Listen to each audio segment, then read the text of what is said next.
Hi there. Today is Tuesday, January 5th, and today I want to talk about an article I read from the New York Times called "The Virus is Still Winning." I think as we continue the winter, as we continue wearing masks and being careful, staying away from each other, and staying away from crowded indoor spaces, it's getting tiring, right?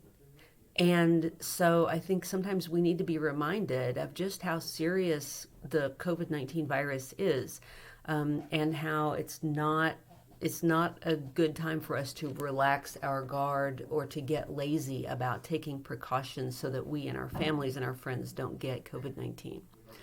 I am linking a document with a transcript of that article in Edpuzzle, so that you can pull it up and look at it yourself if you'd like.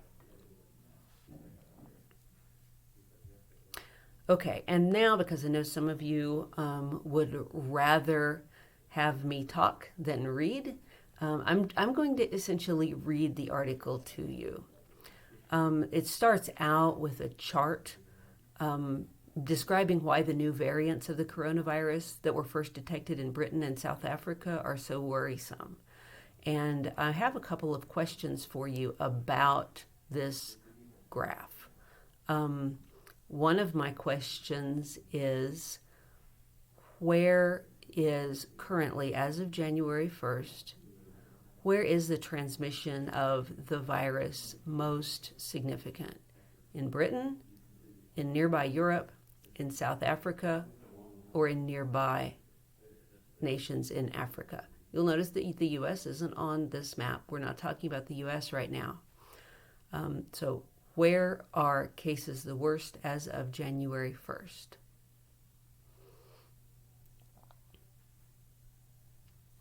Okay. I also want you to tell me whether cases are worse in South Africa or in nations close to South Africa.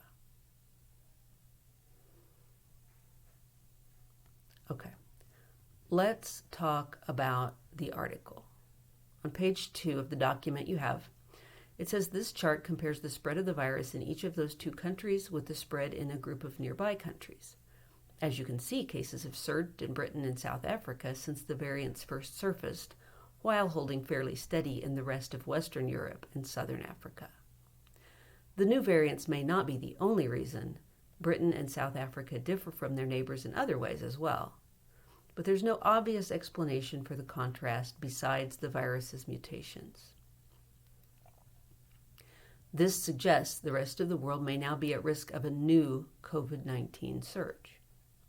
The variants already seem to have spread around much of the world. More than 30 other countries, including the U.S., have diagnosed cases with the variant first detected in Britain, which is known as B.1.1.7. Scientists say that it could soon become the dominant form of the virus. The new variant appears to be between 10% and 60% more transmissible than the original version. One possible reason, it may increase the amount of the virus that infected people carry in their noses and throats, which in turn would raise the likelihood that they infect others through breathing, talking, sneezing, coughing, and so on. The biggest factor that will determine how many more people die from the virus isn't likely to be the precise effectiveness of the vaccines or even the speed of the rollout. The biggest factor is instead likely to be how much we reduce the spread of the virus over the next few months through a combination of mask wearing, social distancing, and expanded testing. Those efforts can cut caseloads and, by extension, deaths more rapidly than a mass vaccination campaign can. But the U.S. was struggling to hold down new infections even before the variants appeared, and they will probably make the job more difficult. I dismissed the news initially because viruses mutate all the time, and there have been too many baseless mutant ninja virus doomsdaying headlines this year, Zainab Tufekci wrote in The Atlantic last week. However, as data on the new variant roll in, there is cause for real concern.